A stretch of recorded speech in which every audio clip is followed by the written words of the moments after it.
Ikaw pala yung pulis na pinapabang sa akin ng mga opisyal sa bayan. Halika, sumama ka sa akin at nang maituro ko sa iyo ang bahay na tutuluyan mo. Opo, ang layo naman pala ng bahay na to pero ang maganda lang dito hindi naman mainit kasi maraming malalaking punong kahoy. Probinsyang probinsya talaga. Naninibago ka ba?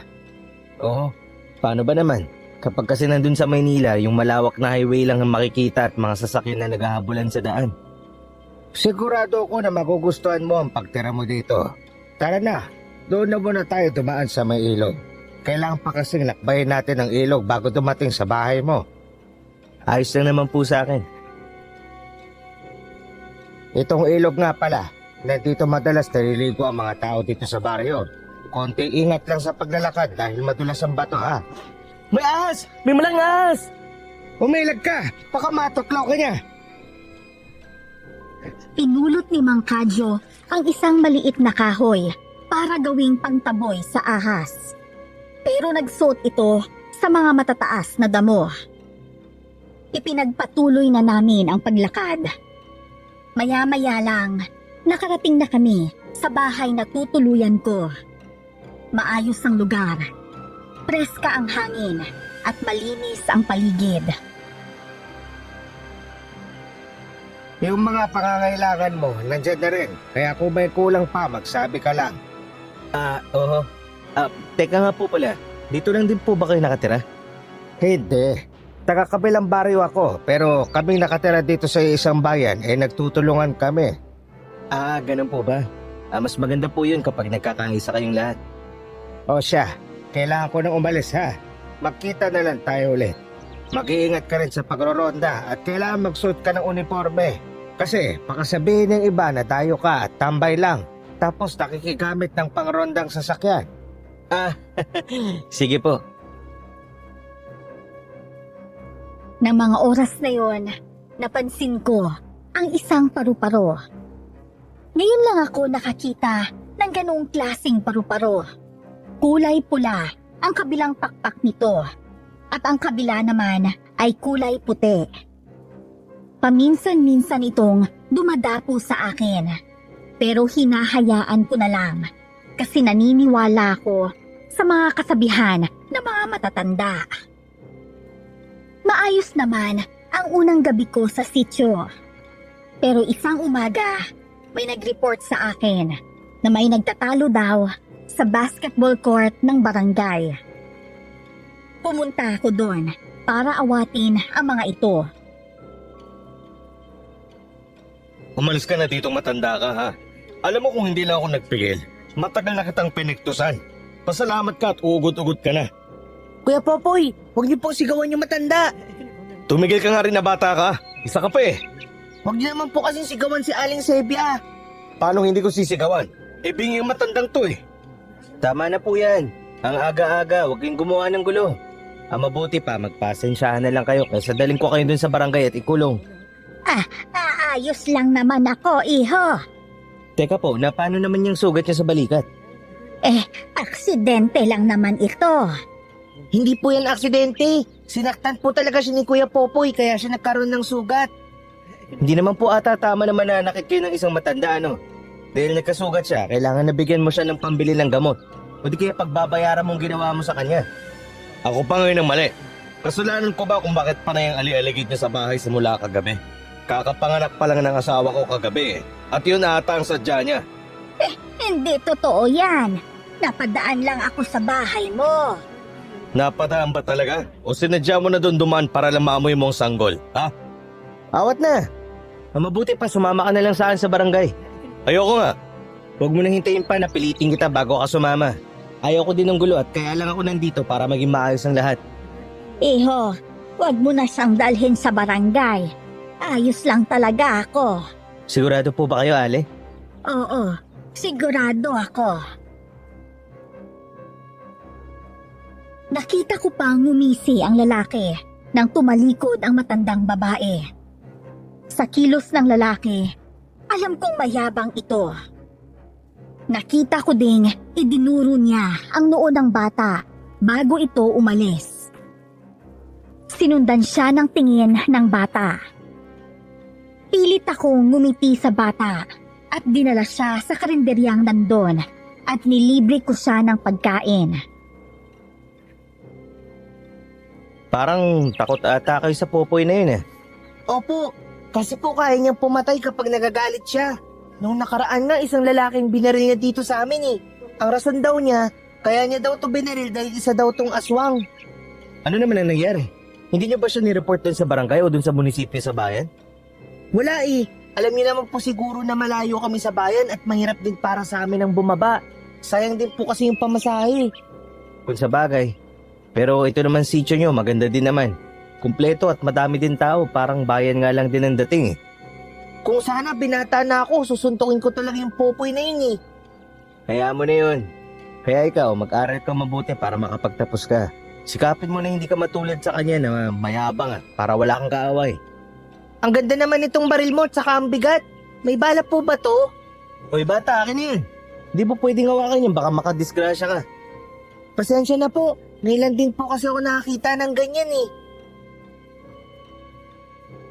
Ngumiti lang ako sa bata at umuwi na rin kami pagkatapos kumain. Bigla akong nahalata na kahit saan ako pumaroon, nakasunod pa rin sa akin ang kakaibang paru-paro.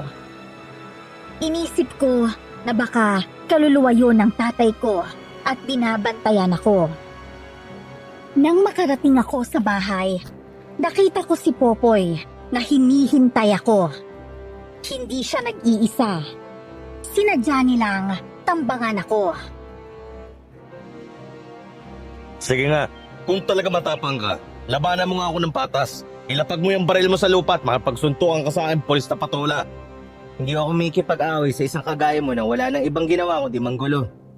Ang sabi mo, takot ka lang at kaya ka matapang dahil naka-uniforme ka at may baril. Ano bang problema mo? Pag-usapan natin. Ang ayaw ko sa lahat ay merong ibang nagkakari-arian sa lugar na to. Pinahiya mo ako ng husto sa harap ng maraming tao kanina. Sino ka ba sa tingin mo para pagbantaan ako na ikulong, ha? Yung ginawa mo sa matanda, hindi tama yun. Kung gusto mo makipag-away, humanap ka ng kalaban na kaya kang labanan. Kaya nga ikaw naisip ko eh. Labanan mo ko! Yung ba talaga gusto mo? Oo, labanan mo ko! Inilapag ko sa lupa ang baril ko at naghanda para iwasan ang kanyang suntok. Pinagtulungan ako ng mga kasama niya, pero isa-isa ko silang napatumba. Hanggang sa si Popoy na lang ang natitira. Sinuntok niya ako sa tiyan at nagawa kong ilagan yon. Sunod naman, hinawakan niya ang kamay ko para baliin. Pero hindi din siya nagtagumpay nang sipain ko ang tiyan niya at pinadapa siya sa lupa. Sa susunod nang ulitin mo pa ang pagtambang sa akin, hindi lang ito aabutin nyo. May araw ka din sa akin na lalaki ka. Wala naman sana akong balak na saktan ka, pero ang mga taong kagaya mo, dapat binibigyan ng leksyon. Ikaw ang bibigyan ko ng leksyon kapag nakabawi ako. Talaga bang babawi ka pa, ha? Paano kung balian na lang kaya kita ng leg ng sa ganun, hindi ka na babawi habang buhay? Aray ko! Yung ulo ko! Oh, huwag naman! Mawa ka! Yan naman pala eh. Pagmamakaawa ka lang naman, pero parang sino kang matapang. Pasensya na, pwede na ako ulit. Siguraduhin mo lang, ha? Inapakan ko pa ang likod niya bago ako umalis. Hindi ko ginawa yon para saktan siya. Ginawa ko yon para turuan siya ng leksyon. Makalipas ang isang araw, nagsisibak ako ng kahoy sa likod ng bahay. May narinig akong sigaw na papalapit sa bahay ko. Kaagad akong pumasok sa loob ng bahay para tingnan kung anong nangyayari. At may nakita akong isang babaeng nagtatago. Miss, anong problema? Tsaka bakit parang kinakabahan ka ata? May humahabol sa akin. Tulungan mo ako. Humabol? Sino? Siya nga yan. Huwag mong sasabihin na nandito ako, ha? Baka kasi kung anong gawin niya sa akin. Elena, alam ko na nandiyan ka nagtatago. Lumabas ka na dyan at nang makapag-usap tayo. Anak nang, parang boses ni Popo yun, ha? Sige, ako na haharap sa kanya. Popoy, ano na naman ginagawa mo dito sa bahay ko? Ikaw na naman. Dito ang bahay mo. May ano kasi, may hinahabol akong babae. May tatanong lang naman ako sa kanya, kaya lang natakot siya sa akin eh. Pwede mo ba akong papasukin at nang makita ko siya? Hindi pwede. Sa bahay ko to, hindi ako gaano nagpapapasok ng mga taong hindi ko kilala. Kung ganon, bakit naman pinapasok mo si Elena? Wala nga siya dito. Grabe ka naman. Pulis ka pero ang sinungaling mo. Ayun oh, yun yung sandok ni Elena na ginagamit niya kanina habang naliligo. I-deny mo pa talaga eh, no? Umalis ka na lang. Si Elena ang sadya ko at hindi ikaw. Palabasin mo na siya para wala ng gulo. Isa gusto ko rin naman ng gulo eh. Hindi ko na hinintay na makasagot pa siya. Sinuntok ko siya sa mukha. Putok labi siya. Hindi na siya lumaban pa. Umatras siya kasama ang tropa niyang binugbog ko din kahapon. Kahit ilang beses ko pa atang basagin yung pagmumukha mo, hindi ka pa rin madadala, no? 2 beses mo na akong ginanito, kaya hindi na to po pwede. Anong gagawin mo, ha? Mga kasama, bugbugin niyo siya. Ipakita niyo sa kanya na hindi tayo magpapatalo kahit isa siyang pulis. Mukhang natatakot ata mga kaibigan mo na tulungan ka. Sa inyong 4, mukhang ikaw lang ang matapang. Mga wala talaga kayong kwenta. Huwag ka nang manggugulo, Popoy. Kung ako sa'yo, maging mabait ka na lang kasi ikaw na mismo ang nagsabi. Nakakapanganak pa lang ng asawa mo. Bakit hindi mo nalang alagaan ang asawa mo at ang anak mo? Tumalikod lang sila at mabilis na umalis. Binalikan ko naman ang babae at nanginginig pa rin ito sa takot. Basa rin ang kanyang damit. Kaya binigyan ko siya ng tuwalya. Miss, ano ba kasi nangyari? Tsaka bakit kayo nahabol ni Popoy? Ganyan naman talaga si Kuya Popoy. Kapag nakikita niya ako, madalas niya akong pagtripan. Natatakot lang ako na baka maulit yung nangyari sa akin noon. Muntik na kasi akong magalaw ng isang lalaki noon. Ayos lang yun. Salamat din. Nagawa mo pang itaboy si Kuya Popoy. Ikaw ba yung tinutukoy nilang pulis na bagong dating? Oo, marami naman ang mababait dito. Si Popoy lang ang hindi. Ang mabuti pa, umuwi ka na sa inyo at magpalit ng damit. Kasi baka inaabangan nila ako eh. Mamaya na lang ako aalis ha. Pero baka magkasakit ka sa sobrang lamig. Ganito na lang. Papahiramin na lang kita ng mga damit ko. Ayos lang ba yun sa'yo? Ano nga pala pangalan mo? Elena. Ako si Elena. Ako naman si Gabriel. Nice to meet you. Tinangka kong makipagkamay sa kanya. Pero napaatras ito at lumayo sa akin. Napansin ko ring meron siyang sugat sa kabilang braso na tila ba kinalmot ng matulis na kuko. Nang mahalata niyang tinitingnan ko ang sugat niya, itinago niya ito sa tuwalyang binigay ko sa kanya kanina. Kinuhanan ko siya ng damit at pinakain pagkatapos. Kumain ka muna kahit kaunti lang. Hindi kasi ako kumakain ng ganyan eh. Ganun ba? Ano ba gusto mo? Hindi mo rin kayang ibigay ang gusto ko. Karne. Preskang karne ang gusto ko. Wala kasi akong karne dito eh. Gulay lang to kinakain ko kasi merong garden sa likod ng bahay. Teka sandali, kukuhanan na lang kita ng tubig. Sige, nauuhaw na rin ako eh. Parang gusto kong uminom ng dugo. Wala talagang matinong lalaki kapag may nakikitang magandang babae, no? Hindi naman lahat ganun. Nang humarap ako sa kanya, nahuli ko siyang tinututukan ako ng kutsilyo. Kaya mabilis kong nabitawan ang tubig at inagaw yun sa kanya. Sinipa niya ako sa puson, kaya napaatras ako. At yun ang kinuha niyang pagkakataon para umalis ng bahay. Sa ginawa niya kanina, nababasa ko sa mga kilos niya na may kakayahan siyang lumaban. Pero mas pinili niyang maging mahina para lang kaawaan. Sumapit ang gabi. Nagronda ako para mapanatili ang katahimikan ng lugar. Hanggang sa makita ko ulit ang batang lalaki sa may gilid ng kalsada. Wala itong saplot at iyak ng iyak. Ano ginagawa mo dyan? Ba't ka umiiyak? Kuya Gabriel! Halika dito. Sumakay ka at sumama ka sa akin. Opo, mabuti na lang po at dumating kayo. Bakit?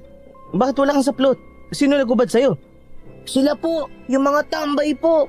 Natatakot nga po ako eh. Akala ko po papatayin nila ako. Pero pagkatapos nilang kunin yung mga damit ko, iniwan nila ako dito. Mga ayip talaga mga yun. Saan ba sila dumaan? Huwag niyo na po silang habulin kasi sa akin na naman po sila gaganti. May kinalaman ba dito si Popoy? Wala po.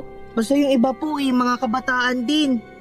Sige na, mamaya na lang tayo mag-usap pagkadating sa bahay. Pagdating ng bahay, agad ko siyang pinahiram ng damit ko. Pinakain ko din siya dahil halatang gutom na gutom ito. Naubos niya ang isang platong kanin. Maya-maya lang, napakwento siya tungkol sa buhay niya. Wala na akong mga magulang at nag-iisa na lang po ako sa buhay. Kaya gabi-gabi kailangan ko lumabas kahit natatakot ako dahil namamalimos ako sa daan.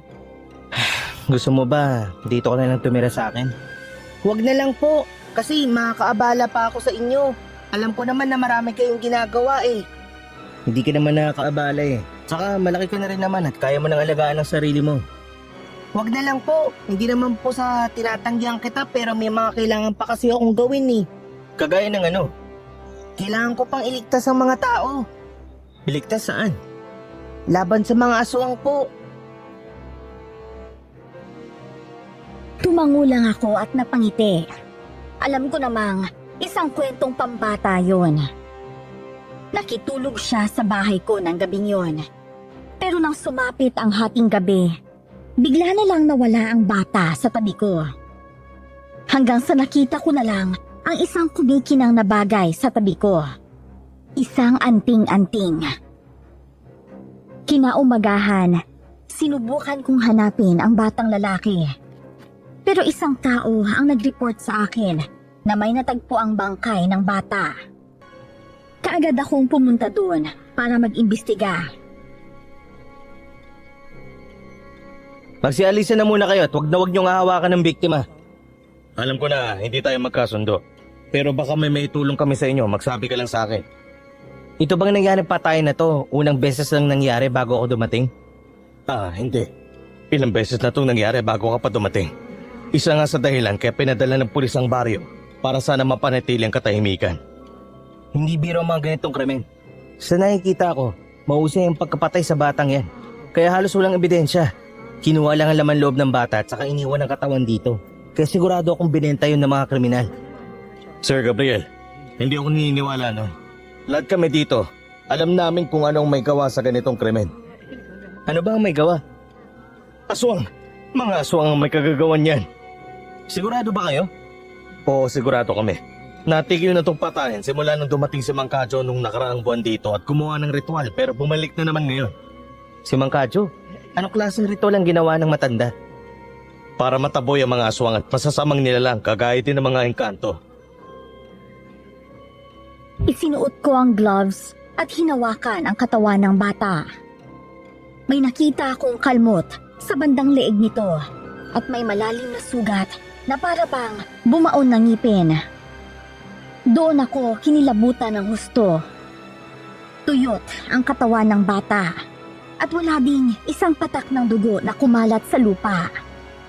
Naisip ko na tama ang sinabi ni Popoy na isang aswang ang pumatay sa bata.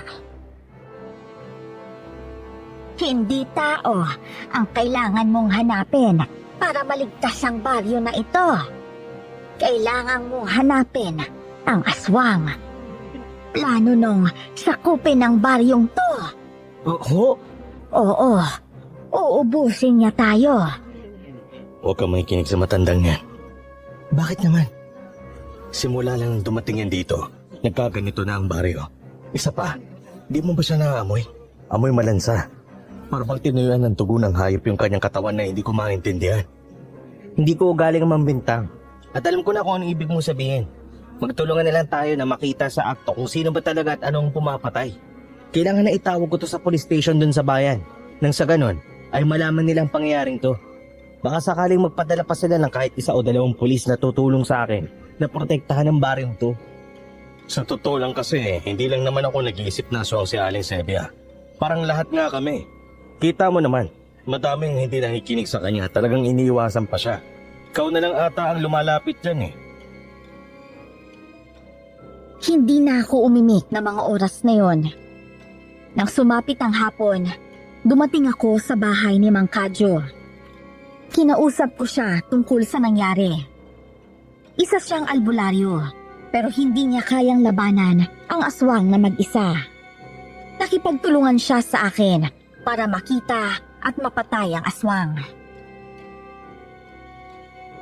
Mahirap kalabanin ng mga aswang. Ang alam ko, isang aswang na taga-Bulak ang nambibiktima dito dahil puro mga bata ang kanyang punterya. Malakas rin ang kutob ko na hindi din yun nagpapakita sa akin dahil mararamdaman ko ang presensya niya kung sakaling magkaharap kami. Kung matagal na pala itong nangyayari, dapat noon palang gumawa na kayo ng aksyon. Marami na pala na biktima sa lugar na to. Natatakot kaming bumaba sa baryo. Alam mo naman kung gaano kahaba ang lalakarin, hindi pa. Ikaw ba, sa totoo lang, kung mag-isa ka lang na pumunta dito sa amin, sa tingin mo ba aabot ka ng buhay? Ano pong ibig mo sabihin? Kapag bumaba kami, maaring isang hukbo ng aswang ang tatambang sa amin para patayin kami. Kasi alam nila na gumagawa kami ng paraan para mapatay sila. Eh di mas lalong marami ang mapapahamak noon. Isa po kayong albularyo, kaya may kakayahan kayo mapatay ang aswang. Tao lang din ako, iho. May angkin akong lakas pero kulang para matapatan ng mga aswang. Ang kailangan ko ay ang taong tutulong sa akin na matapang at handang ibuwis ang buhay para sa pakikipaglaban sa aswang. Pero mukhang malabo. Walang may gustong tumulong. Kung ganun, mas pinipili na lang nila na hintayin ang kanilang kamatayan sa kamay ng mga aswang? Ganun na nga. Kaya ako nandito para tanungin ka kung handa ka bang tumulong sa akin na mapuksa ang aswang. Opo, tutulong ako para sa baril na to.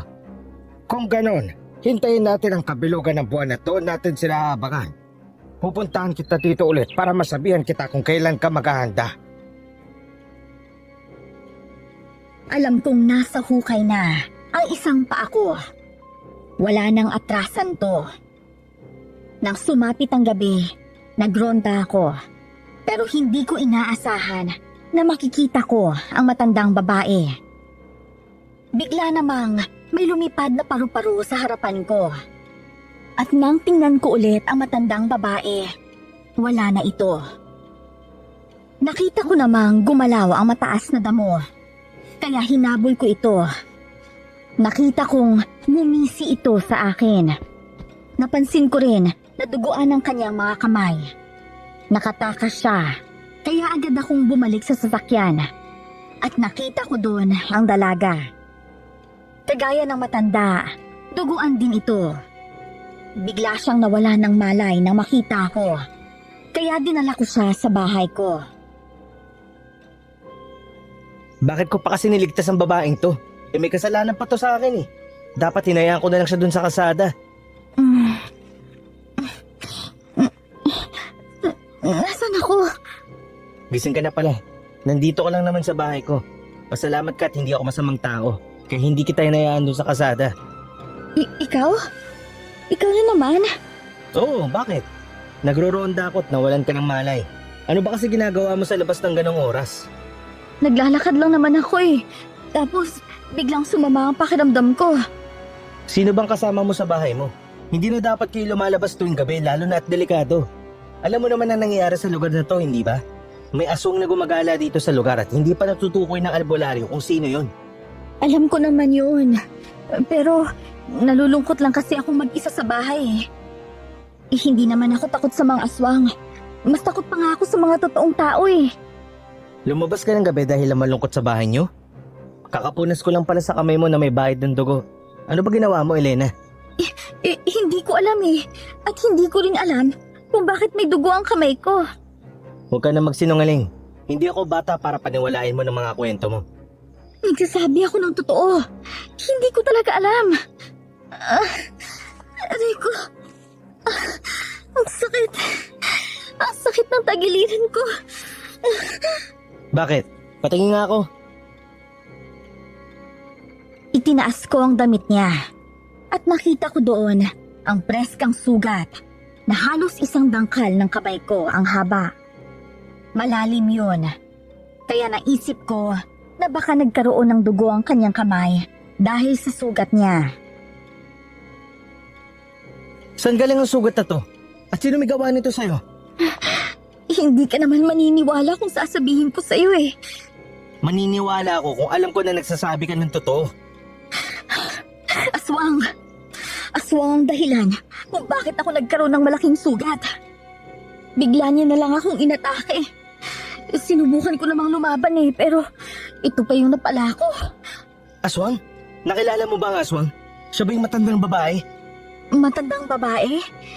Si Aling Sebia bang tinutukoy mo? Hindi aswang ang matandang yun. Basta, aswang na may pakpak at mahahabang kuko. Alam ko talaga na nagsisinungaling ka, Elena. Meron kang dahilan kung bakit ka lumabas ng gabi. Bahala ka kung ayaw mong maniwala. Aalis na ako. Sandali, saan mo nakuha ang anting-anting na yan? Wala ka nang pakialam dun. Akin na yan. Hindi yan sa'yo. Mas hindi ko yan ibibigay dahil alam ko na rin na hindi yan sa'yo. Kung ganun, mapipilitan akong saktan ka. Bigla niya akong sinuntok, pero nasalo ko ang kanyang kamao. Nang akman niya akong sisipain sa tiyan, kaagad na akong umilag at hinuli ang kanyang dalawang kamay. Pero hindi ko inaasahan na bigla niyang iuuntog ang ulo niya sa mukha ko. Kaya napaatras ako. Ang lakas mo talagang babae ka. Kahit may sugat ka na, nagagawa mo pa rin lumaban. Ibigay mo na ang anting-anting. Bakit ka ba ganyan kalakas? Anong meron sa'yo? Akin na sabi yan eh. Hindi ko to bibigay sa'yo. Pwera na lang kung tuluyan mo na ako mapatumba. Kung yun ang gusto mo. Bigla na lang itong nakalapit sa akin at sinipa ako sa sikmura. Napaupo ako sa sahig. Kinablot niya sa bewang ko ang anting-anting at kaagad siyang umalis. Kinaumagahan, napansin ni Popoy ang mga pasa sa mukha ko. Sa ngayon, unti-unti nang naging maayos ang samahan naming dalawa. Sino nang bugbog sa'yo, sir? Si Elena. Si Elena? Sinasabi ko na nga ba na may kakaiba sa babaeng yun eh. Kaya namin siya inahabol nun para ilabas niya ang tunay niyang pagkatao. Tunay na pagkatao? Oo, kasi isa din siya sa mga taga rito na may kahinahalang mga kilos. Kagaya ng hindi din ito gaanong lumalabas kapag araw tapos sobrang putla niya. Hindi lang yon, hindi din siya makatitig sa mata ng diretsyo. Kahit na ako, napatunayan ko na rin na may kakaiba sa kanya. Sobrang lakas niya. Nung naglaban kami habang inaampas niya yung mga braso niya sa katawan ko, sobrang sakit, parang bang bato. Babae siya kaya imposible ganun siya kalakas. Tama nga atang hinala nila. Hinala na ano? Yung dalaga na yon at ang matandang babae ay pinaghihinalaan ng mga aswang. Kaya siguro sa tuwing pumaparito si Mang Kadyo, hindi nagpapakita ang mga yan dahil natatakot sila na malaman ang kanilang pagkatao. Kailangan natin makagawa ng paraan para mapatay at mahuli ang mga aswang. Pero gayong may pinaghihinalaan na kayo, siguro panahon na para kumilos na tayo. Huwag na muna, wala si Mang Kadyo. Malaki yung may tutulong sa atin ng matandang albularyo para mapatay sila. May napag-usapan na kami ni Mang Kadyo. Sa kabilugan ng buwan, doon natin sila tutugisin. Sasama ka ba sa amin? Oo, alang-alang sa mga pamilya ko na nakatira dito, lalaban din ako. Kailangan nang tapusin ang kasama ng mga aswang na yan. Dahil sa nalaman ko, nakumpirma ko nga na aswang ang dalawang babaeng nakilala ko. Pero ang tanong sa isip ko ay kung bakit sabay ko silang nakita ng gabing yun at kung ano ang ugnayan nila sa isa't isa. Hindi ko na sinabi kay Popoy ang tungkol sa matandang babae. Makalipas ang ilang mga araw, dumating sina Popoy at Mang Kadyo sa bahay para planuhin ang gagawin naming pagtugis sa mga aswang. Hanggang ngayon, nakasunod pa rin sa akin ang kakaibang paru-paro at napunayo ni Mang Kadyo. Noong unang dating mo dito, palagi nang nakasunod sa'yo ang paru-paro na yan. Kaya nga po nagtataka nga po ako kung bakit. Ang paru-paro na yan ay may dalang kapahamakan sa'yo, Gabriel. Itaboy mo yan. Hanggang nakasunod siya sa'yo, hindi ka tatantanan ng kasamaan. Ho? Ano naman po ang koneksyon nitong paru-paro sa mga kasamaan na mangyayari sa akin? Isa yung senyales na may masamang mangyayari sa'yo. Pero sa oras na maitaboy mo ang paru-paro, posibleng magbago pa ang mangyayari. Pinadala ng isang masamang babayla ng paru-paro para bantayan ka at malaman kung nasan ka. Sundin mo na lang si Mang Kadyo. Siya ang nakakaalam kung ano ang tamang gawin. Sige, susubukan ko itong itaboy. Mamayang gabi, lalabas na ang bilog na buwan. Kailangan nyo maganda dahil alam ko na may makakalaban tayong aswang. Opo. Sige, Mang Kadyo. Yung langis na binigay niyo sa akin, dadaling ko yan. Nang sumapit ang gabi, lumabas kaming tatlo para hanapin ang aswang. Dinala ko rin ang baril ko. May bit-bit din na maliit na bote si Popoy. Langis daw ang laman nun at makakatulong yun pangtaboy sa aswang. Si Mang Kadyo naman ay latigo ang dala. Winisikan daw niya yon ng holy water bago kami umalis. Talasan ninyo ang inyong pandinig. Sigurado ako na ang aswang ay umikot din ngayon para makahanap ng bibiktimahin. Oo, nakahanda na rin naman ang baril ko. Mang Kadyo, pwede po ba nasa likuran niyo lang ako? Alam mo ikaw, kung gaano ka katapang kapag araw ay siyang matatakotin ka rin kapag gabi. Kasi hindi naman ako marunong makapaglaban eh. Nahihiya lang ako sa inyo na hindi sasama. Baka isipin ninyo na wala akong pagmamahal sa baryo. Kalma ka lang, Popoy. Hindi ka namin pababayaan ni Mang Kadyo. Karinig nyo ba yun? Tunog ng pakpak ng aswang. Wala po ako naririnig. Maganda lang kayo, paparating na siya sa atin. Inihanda namin ang mga sarili namin. Hindi nga nagkamali si Mang Kadyo. Isang nilalang na may malalaking pakpak at mahahabang kuko ang nakita ko. Mahaba din ang buhok nito na halos matakpan ang kanyang mukha. Bigla niya kaming sinugod, kaya kaagad ko siyang binaril. Hinampas din siya ng latigo ni Mang Kadyo, kaya nasapul sa braso ang aswang. Pagsisisihan mo na lumabas ka pa ngayon sa lugar mo, aswang na bangkilan! Mang Kadyo, ang pangit ng aswang. Sabuyan mo siya ng langis mo. Hindi na kailangan. Ako na ang bahala sa kanya. Babagsak na siya dahil sa kanyang sugat. Barilin mo siya sa dibdib, dalihan mo! Oo, ito na katapusan mo, aswang ka! Bumagsak na ang aswang, pero paulit-ulit pa rin itong nilalatigo ni Mang Kadyo. Napaangil ang aswang sa sobrang sakit, pero hindi pa rin siya tinatantanan ng matanda. Binaril ko rin siya ng paulit-ulit hanggang sa maubos ang bala ko.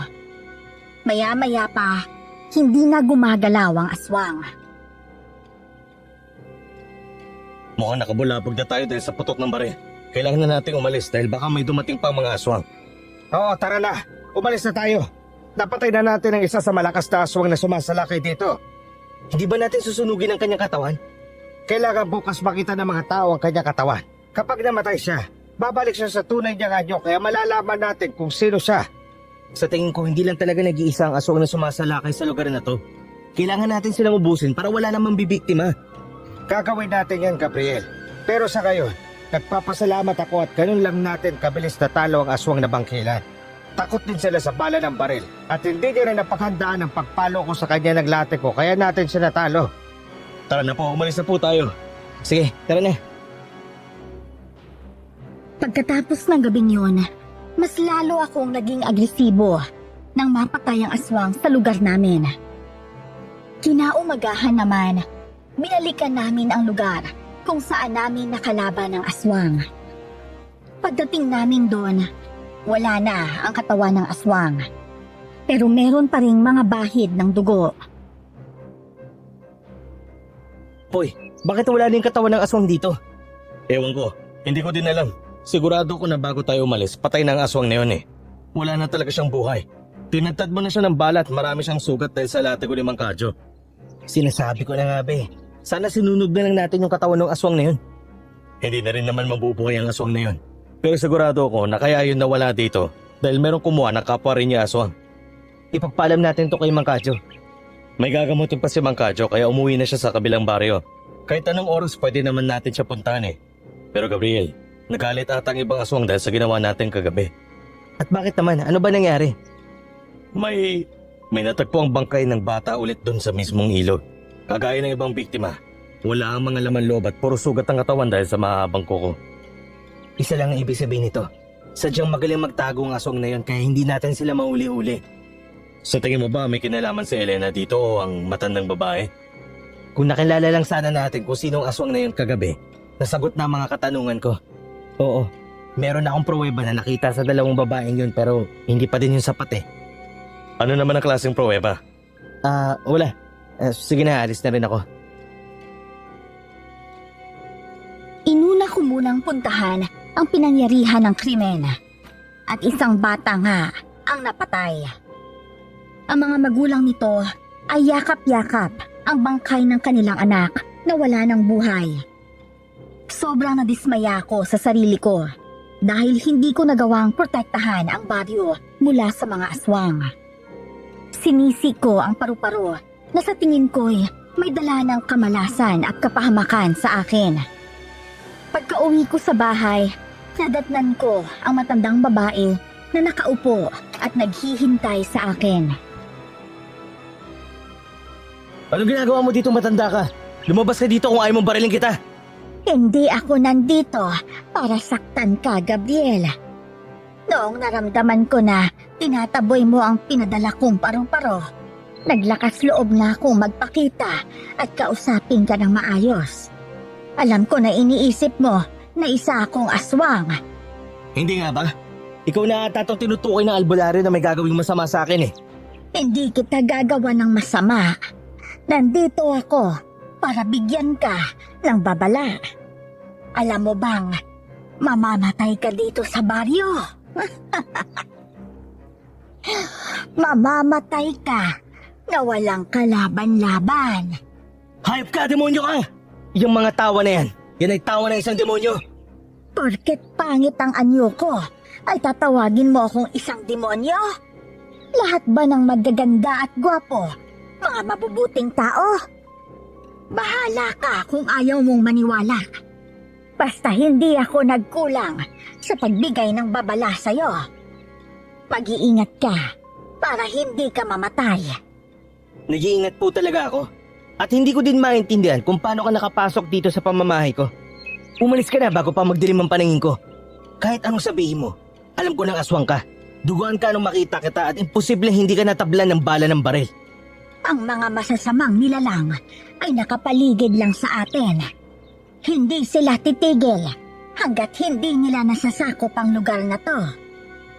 Meron ngang tagapagligtas pero kagaya ng iba, hindi din sila galing sa normal na pamilya. Hindi ko naiintindihan kung ano sinasabi nyo at ayaw ko din magsayang ng oras para kausapin kayo. Lumabas kayo dito ngayon sa bahay ko, ngayon din. Nasaksihan ko ang ginawa ninyo sa aswang. Nabalot na ng kadiliman ang lugar na to. Pero hindi lahat ay masasama. Kagaya ng mga tao, merong mabuti at masama. Pero kailangang kilalanin sila ng maayos. Nang sa ganon, ay malaman mo kung sino ang kakampi at kung sino ang kaaway. Kahit hindi klaro ang mga sinasabi niya sa akin, alam ko ang ibig niyang sabihin tungkol sa mga nilalang na nambibiktima sa lugar. Sapat na yon para malaman kong mapanganib ang lugar. Umalis ka agad ang matandang babae matapos niyang sabihin yon. At mas lalo pa akong naguluhan. Kung hindi siya ang aswang, sino? Kinagabihan, habang nagpapahinga ako, biglang may sumira sa bubong ng bahay. Isang nilalang ang bumaba mula doon at sinakal ako. Nandilim ang paningin ko dahil hindi ako makahinga. Pero hindi ko inaasahan na merong darating para iligtas ako. Bitawan mo siya at ako harapin mo, aswang! Evren, ikaw? Oo, sinasabi ko na nga ba na ikaw talagang punteriya ng aswang sa baryo na to. Pakawalan mo ang lalaking yan at ako ang harapin mo. Sa wakas, nagpakita ka na rin, bata. Oo, pagod na ako magtago kung sino talaga ako. Dapat na napagbayarin ko na kayo sa mga ginagawa niyong pagpatay sa mga kapwa ko bata. Iniisip mo ba na kaya mong lutasin ang krimen na ginawa ko sa pamamagitan ng lakas mo? Hindi na iniisip ko. Ang gusto ko lang ay tuldo ka ng kasamaan mo kung sino ka man. Efren, kakayanin mo ba siya? Susubukan ko kung kaya ko siyang patayin gamit tong sandata ko na karit. Kapag nasugatan ko ang aswang, siguradong masusunog ang balat niya sa talim nito. Ang lakas sa loob mo. Pues, subukan ko ang lakas mo. Napadapa ako sa sahig nang bitawan niya ako. Sa nandidilim na paningin, mabilis kong pinulot ang baril ko para asintahin ang aswang.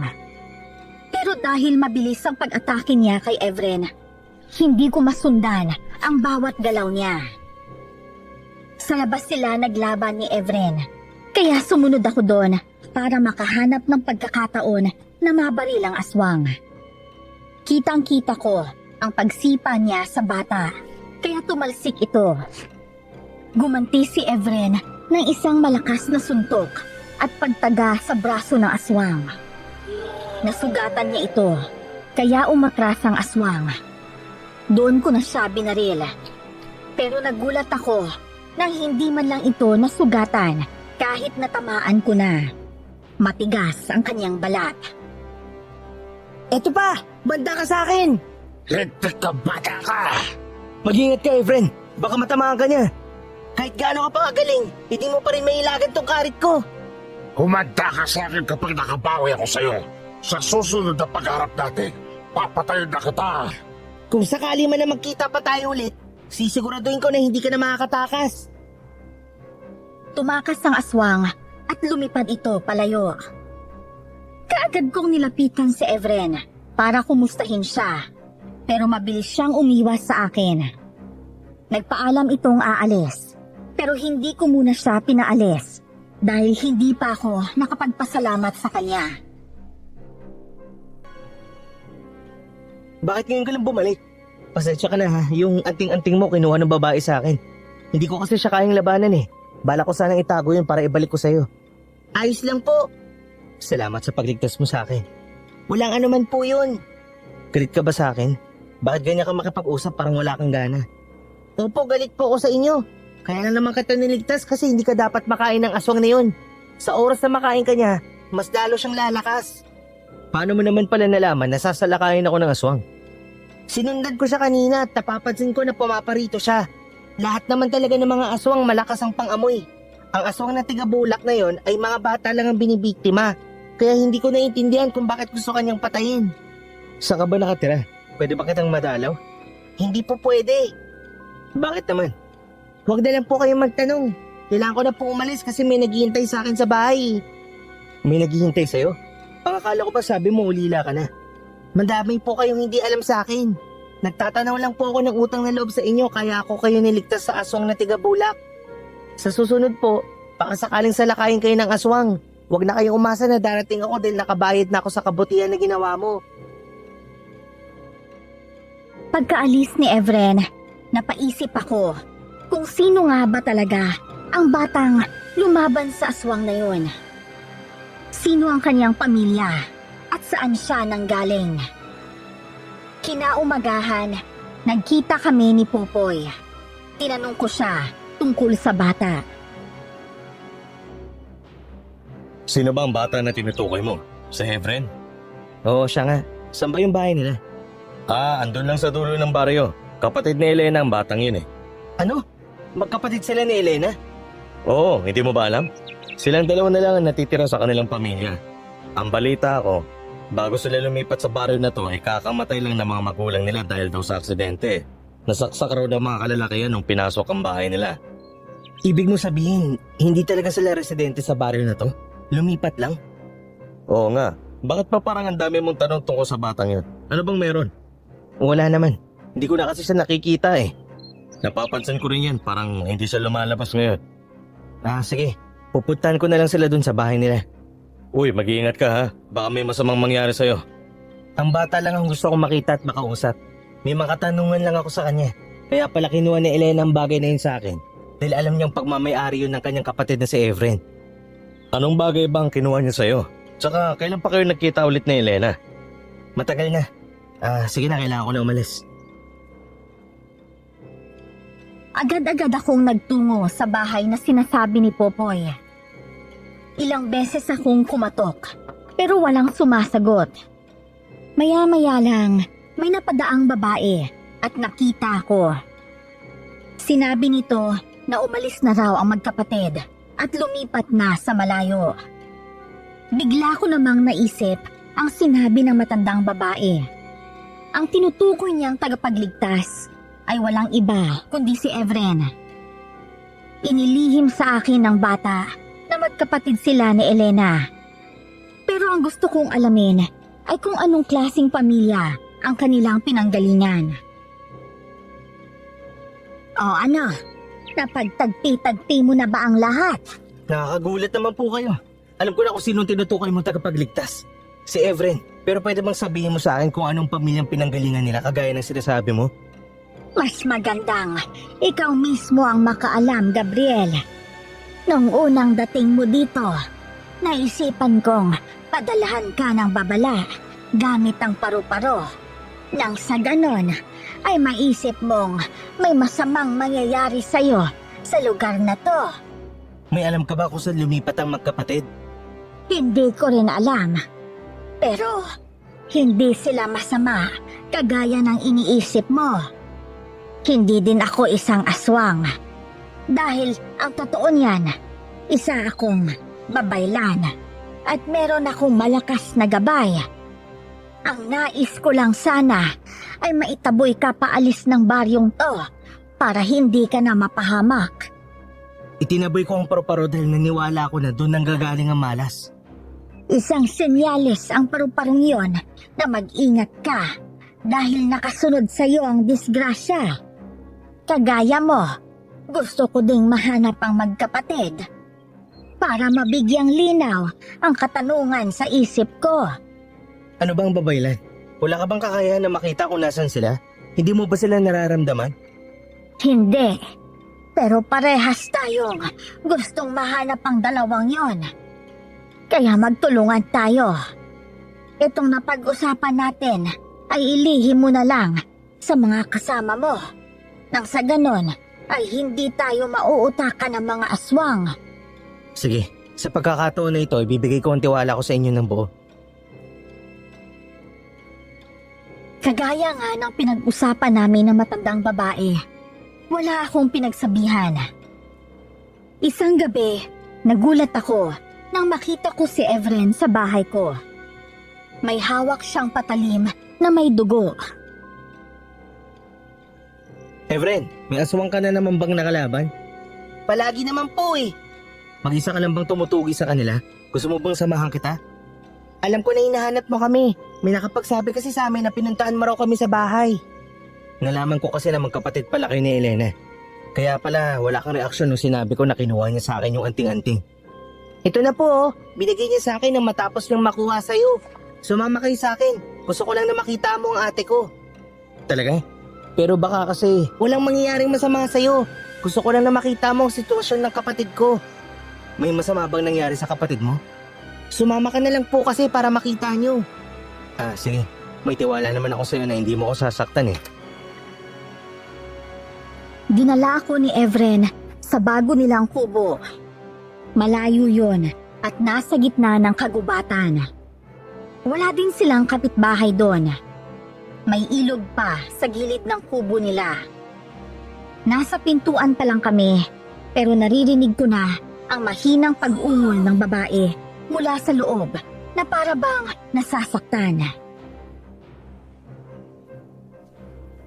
Evren! Evren! Ate, nandito na po ako. Tsaka may kasama po ako. Sinong kasama mo? Bakit mo sinama ang lalaking yan? Paalisin mo siya dito. Kaya ako siya sinama at nang malaman na rin po niya kung ano ka. Mabait naman po si Kuya Gabriel. Alam ko na hindi kanya sasaktan at hindi kanya kayang ipagkalulong sa mga tao. Elena, ano nangyari sa'yo? Bakit marami kang sugat? Kasalanan mo to. Kayong may kasalanan. Muntik na akong mamatay dahil sa inyo. At kung hindi pa dumating ang kapatid ko, siguradong papatayin ako ng masamang aswang na yon. Ano? Ano bang ginawa namin sa'yo? Siya ang aswang na gusto po ninyong patayin kasama ni na Mang Kadyo at Kuya Popoy. Hindi! Ikaw nga yun! Dapat kang mamatay dahil isa kang salot sa baryo na to, Elena! Hindi ako pumapatay ng tao. Wala akong kinalaman sa mga nangyayaring yan. Ibang aswang ang pumapatay at hindi ako yon. Nung gabing sinaktan niyo ko, ang dahilan ng hindi ko paglaban ay dahil sa'yo. Ayokong masaktan kita, kaya mas pinili ko na lang na magpatalo. Kung hindi ka ang pumapatay, edi sino? Ang aswang na pumapatay ay siya ding aswang na pumatay sa mga magulang namin. Galing din kami sa pamilyang aswang pero bata pa lang ako, tinuturuan na ako ng tatay ko na makipaglaban. Pinatay ng aswang ang tatay nyo? Ang akala ko ba kaya sila namatay dahil pinasok ang bahay nyo at pinagsasaksak sila? Yun ang ginawa naming kwento para hindi na kami tanungin ng mga tao. Ito pala ang sinasabi ng matandang babae na hindi kayo galing sa normal na pamilya. Ang gusto ko pang malaman, bakit malakas ka, Efren? Paano mo nagagawang labanan ng aswang ng ganun? Dahil nga po may lahi din kaming aswang. Pero ako po, hindi ako aswang. Ang ate ko lang. Kasi siya, tinanggap niya ang itim na bato galing kay nanay. Para daw makapaghiganti kami sa aswang na tiga-bulak. Ang aswang na sumalakay sa akin sa bahay ay siyang aswang na pumatay sa mga magulang ninyo? Oo, at malaya siyang nakakagala sa baryong to. Pero dahil sa nangyari sa akin, wala na akong kakayahang labanan siya. Ano ba ang magandang paraan para gumaling ka kaagad? Kailangan kong uminom ng konting dugo ng tao. Yun din po ang dahilan kung bakit kita dinala rito. Sa totoo lang, ikaw na lang po kasi ang inaasahan ko na tutulong sa kapatid ko. Konti lang naman, Gabriel, para humilom lang ang mga sugat ko.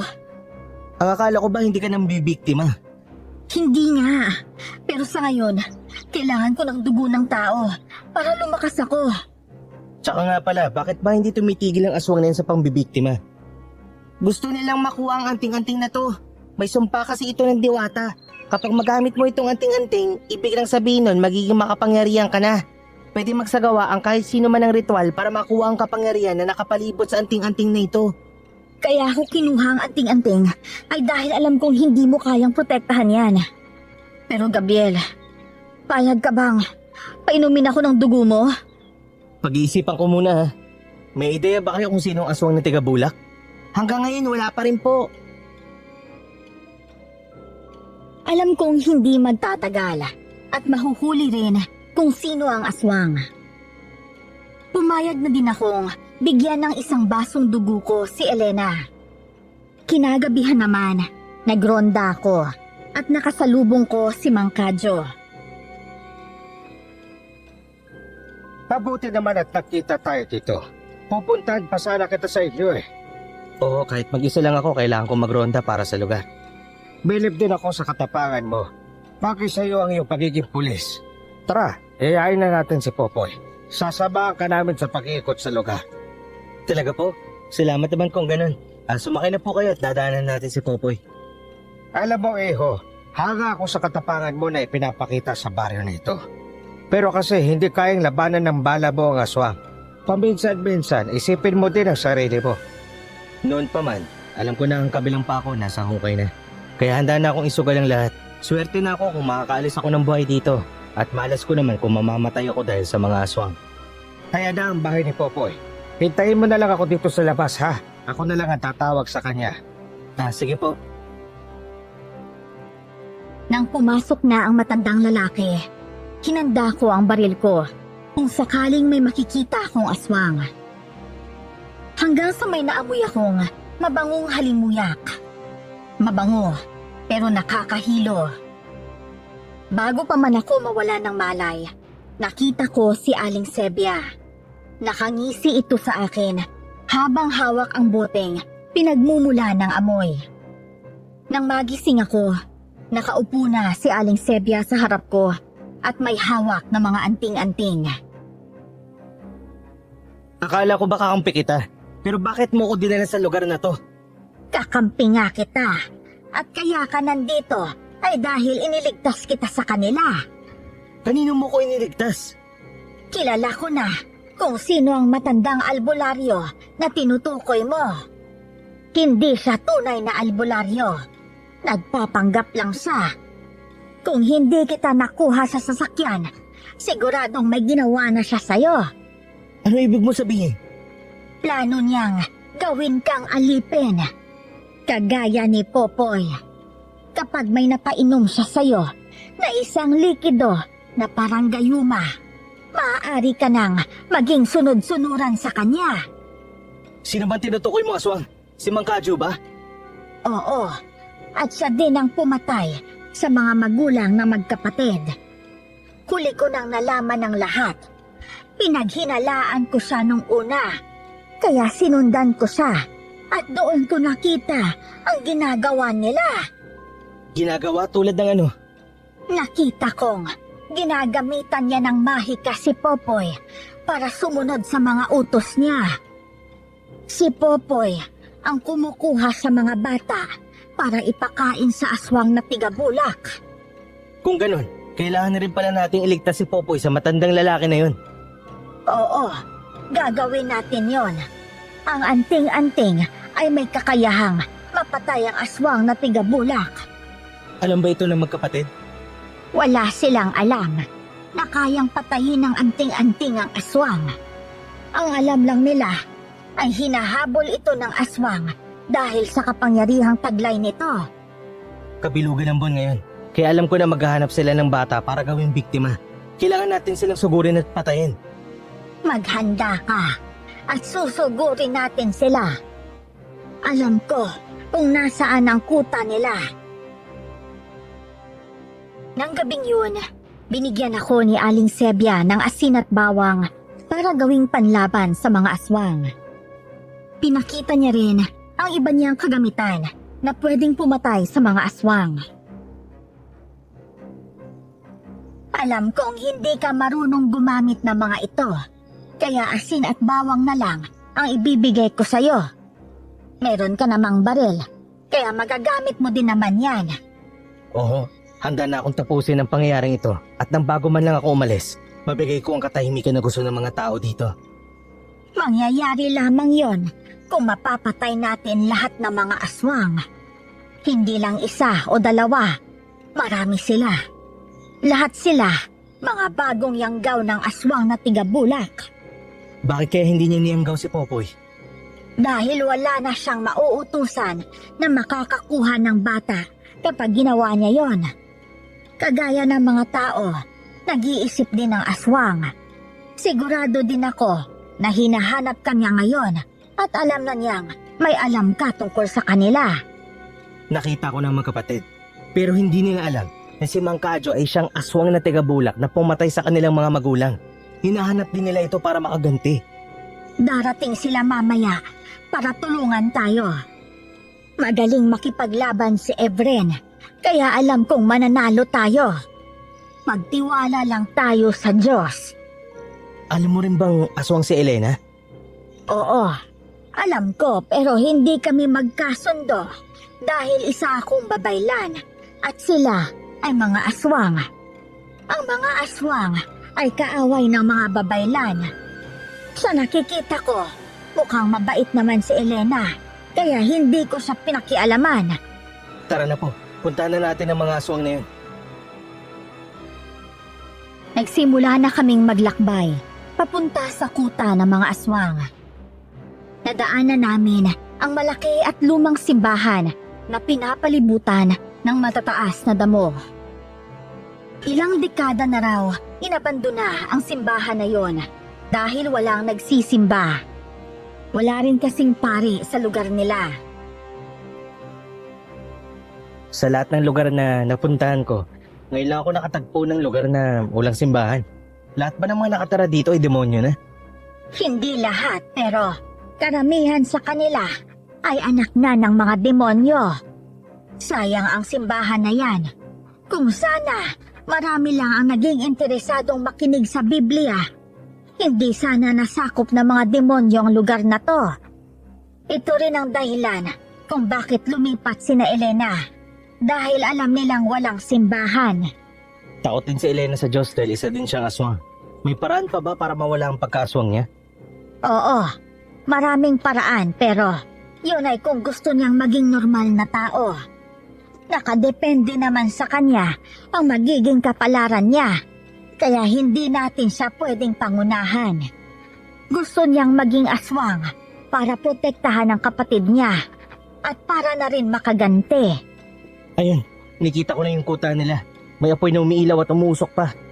Marami sila, kaya mag-iingat ka. Nagmamatsyag sila. Itong langis, ipahid mo sa braso mo para hindi nila maamoy ang dugo mo. Sige, salamat. Yung bawang at asin, ihanda mo na. Ang mga mababang uri ng aswang, kapag mawisikan lang ng asin at bawang, madaling matunaw at mamatay. Pero ang pinuno, hindi gaanong tumatalab sa kanila yan dahil masyado na silang makapangyarihan. Naintindihan ko. Nang makarating kami sa pugad ng mga aswang, kaagad naming nakita si Popoy at si Mang Kadyo. Pinapalibutan sila ng mga alagad nilang aswang. Si Popoy nakaluhod habang pinapainom nila ng kung anong likido. Meron ding malaking apoy sa harapan nila. May binubulong si Mang Kadyo kay Popoy at nakita namin itong tumayo na parang wala na sa sarili. Nilapitan niya ang kambing. Ano kayang gagawin ni Popoy sa kambing? Nagsasagawa sila ng ritual para sa hayop. Nang sa ganon, ay malaya nilang mapatay ang mga ito. Hindi, ang lakas si Popoy. Nakaya niyang baliin ang leeg ng kambing saka itinapon ng katawan ng kambing sa apoy. Tara na, sugurin na natin sila. Oho, handa na po ako. Itigil ang ritual. Saka na ninyo yan isagawa kapag matalo nyo kami. Hindi! Ang matandang babaylan! Nagulat ka ba, aswang na tigabulak? Siguro naman, mas magugulat ka kung makikilala mo itong kasama ko. Sinasabi ko na nga ba eh, may alam na ang lalaking yan kaya hindi ko na kayo bubuhayin. Mga alagad, sugurin ang mga taong mapangas na pumasok sa kuta natin. Lumabas ang pakpak ng aswang at mabilis itong sumugod sa amin. Hinanda naman ng matanda ang kanyang buntot pagi para sa pagsalakay ng aswang. Nang makalapit ang mga ito sa amin, mabilis ko silang sinabuyan ng asin at bawang. Nakita ko ang pag-usok ng kanilang katawan at maya-maya nga natunaw na ang mga ito. Huwag mo lang mamaliitin ang kakayahan ng mga aswang dahil may angkin silang bilis. Tayo, mga normal na tao lang. Opo, alam ko naman na malalakas sila. Pero hindi ko hahayaan na dito ko mamamatay sa labanan na to. Marami sila, kaya mahihirapan tayong lumaban. Maghiwalay tayong dalawa para makakilos tayo ng maayos. Sige, doon ako sa kanan at ikaw naman po sa kaliwa. 1, 2, 3, takbo na! Sige, sumunod kayo dito sa akin ng mga aswang kayo at nang matunaw kayong lahat. Kahit saan ako pumaroon, may mga aswang na sumusunod sa akin. Isang malaking plastic na puro asin at bawang ang laman ang dala ko. Paniguradong matagal yun mauubos. Nakaramdam ako ng kirot sa likuran ko nang makalmot yun ng isang aswang. Kaagad ko siyang nilingon at buong lakas na binali ang leeg niya. Hindi ko inaasahan na may isang malakas na nilalang na susuntok sa akin sa sikmura, kaya napaluhod ako sa lupa. Sinundan niya pa ito ng isang malakas na sipa sa mukha, kaya napagulong ako sa lupa. Kung sila mapapatunaw mo sa asin at bawang, ako naman hindi. Kayo nasa harapan na kita, pulis na patola. Siguradong babaliin ko ang mga buto mo. Popoy, labanan mo ang gayuman nila sa'yo. Ginagamit ka lang nila para makapanakit ka ng mga tao. Ang paggamit nila sa akin ay kapalit na kaligtasan ng pamilya ko. Magagawa natin maligtas ang pamilya mo kapag sabay tayong lumaban sa kanila. Hindi lang pamilya mo maliligtas natin, pati ang buong baryo. Sa tingin mo makikinig siya sa'yo? Ako ang Diyos niya, kaya sa akin siya susunod at luluhod. Sige na, Popoy, patay mo na siya. Nakalimutan mo na ba na pinahiya ka niya ng maraming beses? Masusunod, Panginoon. Naglakad siya papunta sa kinaroroonan ko at tinadyakan ang tiyan ko. Sinalo ko ang kanyang paa at hinila siya, kaya natumba ito sa lupa. Sabay kaming bumangon at nagsuntukan, pero lugi ako dahil kakaiba ang lakas na ang ni Popoy ngayon. Ilang beses niya akong nasuntok sa sikmura, At hindi ko yun nailagan dahil mabilis siyang kumilos. Maya-maya lang, napaluwa na ako ng dugo. Hindi tama na. Tawagin mo Panginoon ng isang tao. Ang Diyos natin ay hindi makikita pero ginagabayan niya tayo. Tumigil ka! Kahit anong sabihin mo, hindi ako makikinig sa'yo. Isa lang ang pinapakinggan ko at sinusunod. Yun ay walang iba kundi ang aming Panginoon. Hindi kita masisisi. Alam ko na nasasabi mo lang yung mga bagay na yan dahil nasa ilalim ka ng kapangyarihan niya. Masyado kang madaldal. Tignan natin kung hindi malalaglag ang ngipin mo sa lakas ng suntok ko. Babarilin kita kapag hindi ka pa tumigil. Wala akong pakialam. Sa pagkakataong yon, ako naman ang sumugod sa kanya. Kaya nakaganti ako ng 2 suntok sa kanyang baba. Napadura ito ng dugo. Gumanti ulit siya ng suntok, pero nakailag ako. Hanggang sa nagulat na lang ako nang may sumipa kay Popoy. At napatalsik siya ng malayo. Pasensya na po, nahuli ata kami ni ate. Evelyn, Elena, dumating kayong dalawa para iligtas kami. Ako nang bahala sa aswang na yan. Bago pa man magsimula ang labanan, alam ko na sasaklolo kayong magkapatid kaya pinaghandaan ko kayo. Mahalaga, ilabas ang ulo ng nanay at tatay nila. Walang hiya ka, talagang matanda ka. Ikaw lang palang matagal naming hinahanap. Oo, ako. Paano niyo naman malalaman na ako ang kalaban ninyo? Eh hindi nga ako nagpapakita sa inyo. Pero kayo, palagi ako nakasubaybay sa mga kilos ninyo dalawa. Kaya alam kong bahina kayo. Ayan, tingnan niyo ang ulo ng mga magulang niyo. Sadyang tinatago ko ang mga ulo ng mga aswang na napapatay ko para malaman ng lahat na mas malakas ako. Magbabayad ka sa ginawa mo sa mga magulang ko. Alam mo ba kung ano pa ang makakapagpasaya sa akin? Kapag makita kong may dagdag ang mga ulo niyo magkapatid dyan. Hinding-hindi mangyayari yun. Nagpalit anyo si Elena bilang isang aswang sa harapan ko. Mabilis siyang lumipad para sugurin ang aswang na tigabulak. Nagpalit anyo din bilang aswang ang matandang lalaki at kaagad silang naglaban. Nakita ko naman si Aling Sebia na abala sa pagpatay sa mga alagad ng aswang. Evelyn, akin ang anting-anting. At ano na naman po ang gagawin niyo doon? Basta ibigay mo na lang yun sa akin, dali mo. Hindi niyo ako mapapatay. Binigyan ako ni Panginoon ng kapangyarihan na hihilom ang sugat ko kahit hindi ako isang aswang. Binigyan ka nga po niya ng kapangyarihan, pero tao ka pa rin. Makaramdam ka ng sakit. Wala din akong balak na patayin ka kasi alam ko na hindi ka masamang tao. Ito na po ang anting-anting. Ingatan niyo lang po na hindi makuha yan ng aswang na tigabulak. Kailangan din natin mahuli si Popoy at may ilapat ang anting-anting na ito sa kanyang dibdib nang sa ganun, mawala ang epekto ng gayuma sa kanya. Sige po, pagtulungan natin siya. Sa sunod na pag-atake sa amin ni Popoy, umilag na lang kami ng umilag. Nahirapan kami dahil mabilis at malakas ito. Sinipa siya ni Evren sa tiyan, kaya siniko ko naman ang kanyang batok. Dahilan para matumba siya. Dinaganan ko siya at hinawakan ni Evren ang ulo niya para hindi na ito makakilos.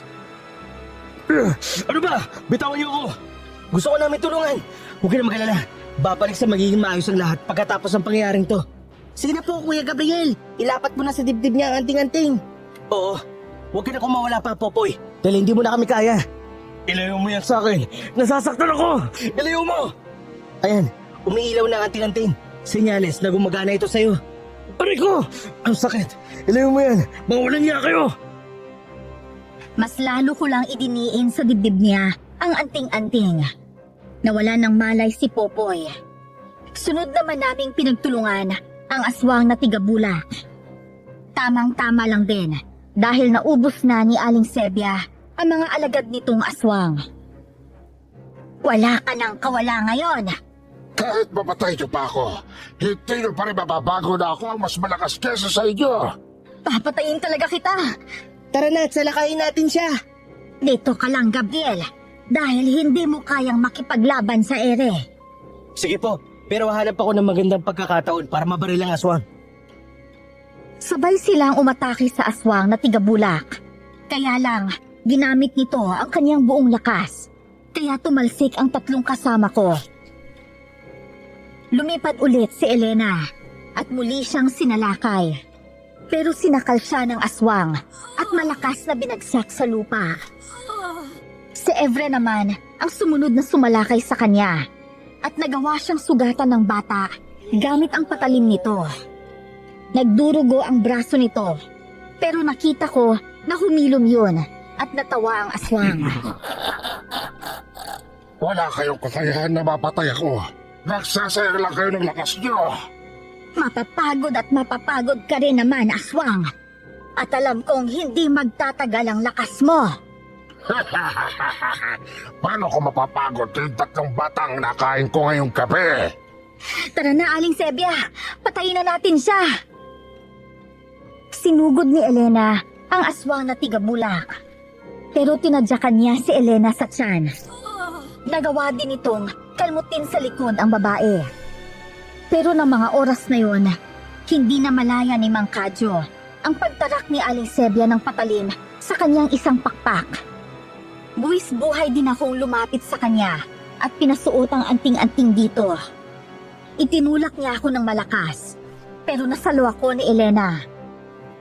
Hindi ka talaga nag-iisip. Binigay mo sa akin ang ating-anting.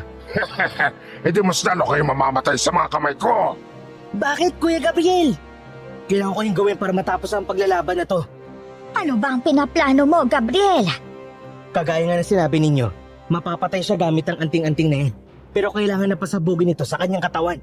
Magagawa ko yun kapag mabaril ko ang anting-anting. Naghahanda na si Mang Kadyo para sumalakay sa amin. Kaya binunot ko ang baril ko at inasinta ang anting-anting na nakasabit sa kanyang leeg. Ilang beses kong pinaputukan ng aswang hanggang sa nagawa kong tamaan ng anting-anting. Umilaw yon at nasilaw kaming lahat. Anong nangyayari? Takpan niyo si Elena. Hindi niya kayang labanan ng ilaw ng anting-anting. Baka yan pang ikamatay niya. Ito, hubarin ko na lang yung damit ko para maitakip ko sa kanya. Elena, itakip mo to sa mukha mo. Ang hapdi. Sunog yata ako. Evelyn, hubarin mo din yung damit mo para itakip sa katawan ng ate mo. Pumasok ka sa loob ng saya ko, iha. Para wala kang maaninag. Sige po.